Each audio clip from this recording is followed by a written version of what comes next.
자, 여야 대표 회담에서 의료 공백 사태 해결에 여야 대표가 서로 머리를 맞대기로 했죠. 자, 한동훈 대표와 이재명 대표 역시 잇따라서 응급실 현장을 방문했습니다. 지난 2일이었죠. 응급실을 방문한 한동훈 대표에 이어서 어제는 이재명 대표가 응급실을 찾았습니다. 한숨 소리가 좀 서로 많았다는 말씀드립니다. 상황은 매우 안 좋다는 우리가 이미 알고 있는 내용들을 그리고 뭔가 좀 근본적인 대책을 신속하게 수립하지 않으면 의료 현장이 우리가 일반적으로 생각하는 것 이상으로 심각한 붕괴 상황에 처할 수도 있겠다는 생각이 다시 한번 들었습니다. 정부의 이런 일방적이고 과하고 급한 의료 증원 강행이 사실은 재고될 필요가 있다는 점은 저희도 공감합니다. 너무나 상황이 심각하기 때문에 종합적으로 근본적인 전면 재검토를 좀 해야 되지 않냐 그런 생각이 들긴 합니다. 자, 윤 대통령과 여야 대표 모두 일제히 의료 현장으로 뛰어나갔습니다. 이걸 보면 지금 추석 연휴를 앞두고 최대 쟁점으로 떠오른 게 지금 의료 개혁 그리고 의료 사태 이 부분인 것 같습니다. 서로 지금 적극적으로 나서서 좀 국민들을 의식하는 것 같아요.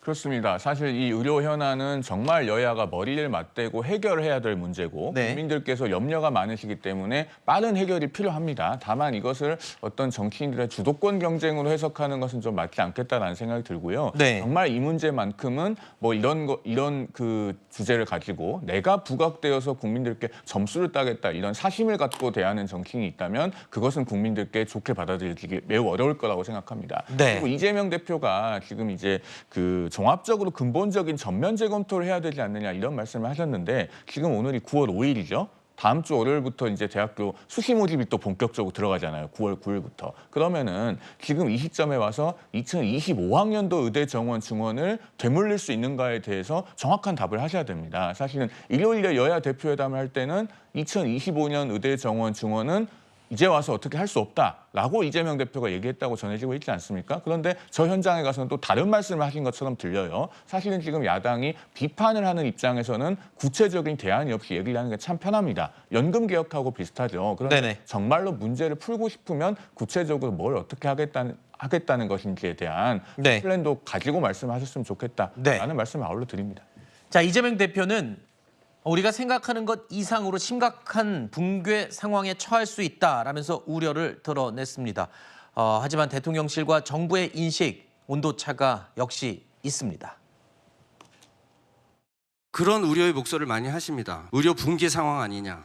굉장히 어렵다. 현장을 보실 때 내가 확인한 곳이 전부라고 생각해서는 절대 안 됩니다. 전체적으로 의료 현장이 어떻게 돌아가고 있는지를 확인하는 게 정확한 모습을 확인하는 거다. 의료 현장에 어려움이 있다는 것은 인정을 했고요. 그런데 어려움이 있다고 해서 마치 내일 모레 모든 의료기관이 붕괴라는 표현이 뭔가요? 그게 의료기관 문을 닫고 환자 진료를 못하는 상황인데 왜 그런 표현들을 써가면서 국민 불안을 가중시키는 표현들을 하시는지 잘 이해가 되지 않습니다. 자, 의료 현장에 어려움이 있지만 붕괴라는 표현까지 쓸 정도의 상황은 아니다. 이런 설명입니다. 그런데 응급실 진료를 제한하거나 축소하는 병원들이 계속 늘고 있는 건 또 현장에서 실제 벌어지는 상황이기 때문에 글쎄요. 이걸 과도한 불안감으로 봐야 할지 아니면 실제 위험한 상황이라고 인식을 해야 될지 보는 우리도 헷갈리는 상황인 것 같습니다. 자, 이런 상황에서 박찬대 민주당 원내대표 일단은 어제 교섭단체 대표 연설에서 이렇게 얘기했죠. 여야의정 협의체를 구성하자라고 제안을 했습니다. 의료 대란 해결을 위한 여야의정 비상협의체를 제안합니다. 체면을 따지거나 여야를 가릴 때가 아닙니다. 여야가 머리를 맞대고 의료계와 정부도 참여해 사회적 대타협을 끌어내야 합니다. 국민의 생명을 볼모로 잡고 고집 피울 때가 아닙니다. 민생을 위해서 많은 대화를 하고 많은 협의를 해야 한다는 말씀드리죠. 국민의힘 의료개혁 특위를 보강해서 응급실 등의 의료 현장의 상황을 점검하고 필요한 조치를 찾아 나가겠다는 말씀을 드립니다. 응급실과 수술실 등의 의료 현장의 공백과 불안이 생기는 것을 집권 여당의 중요한 임무라고 생각합니다.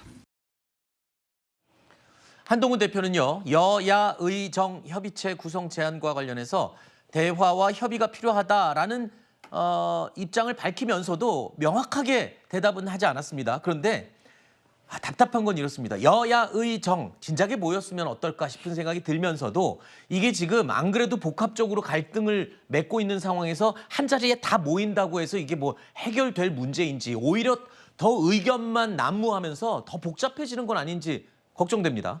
그러니까 일부 여당에서는 민주당이 뭐 손 놓고 뭐 이간질을 하고 있다 이런 식으로 비난을 하시는데 저희가 총선 전부터 개입을 자제했던 이유가 이런 이유인 겁니다. 지금 현재 의료 대란은 사공이 많아서는 안 돼요. 사공이 많으면 이 숫자 저 숫자 이런 이유 저런 이유 되다가 갈등만 더 심해지는 상황입니다. 최초에 의료 개혁이라고 불렀어요 우리가. 하지만 조금 시간이 지나니까 의정 갈등이라고 부르더니 이제 의료 대란이 된 거예요. 그런데 지금 상황을 보면 방법론이 문제가 아닙니다. 이미 이게 감정의 골이 좀 깊어진 것 같아요. 그렇기 때문에 이래서 사공이 많아서 안 된다는 거지만 상황이 너무 안 좋기 때문에 여야 정의 협의체가 필요하다는 겁니다. 그래서 저는 이번 기회에 저는 민주당에서 주장한 것처럼 박민수 보건복지부 차관은 경질해야 된다고 생각합니다. 최근에 이분이 했던 말들이 너무 국민 정서를 자극하고 이전에도 이미 어떤 의사들의 감정을 자극을 했기 때문에 이런 분과 어떻게 마주 앉아서 좋은 결과가 나오겠습니까? 네. 그래서 저는 정치권 일단 다행스러운 점은 불행 중 다행은 한동훈 대표와 이재명 대표가 생각이 거의 일치하다는 겁니다. 네. 그렇기 때문에 이 국회에서 조금 중개를 쓰고 보건복지부와 의사들이 새로 다시 나와가지고 네. 새로운 안을 조금 전면에서부터 다시 검토한다는 자세로 네. 시작을 해야 된다. 저는 이렇게 생각합니다. 여야의정 이 네 편이 다 모였을 때 진짜 대화를 하고 해결책을 원한다면 아까 뭐 박민수 차관 경질 같은 조건은 뺐으면 좋겠습니다. 본질만 다루면서 좀 신속하게 결론을 향해 다가갔으면 하는 마음이네요.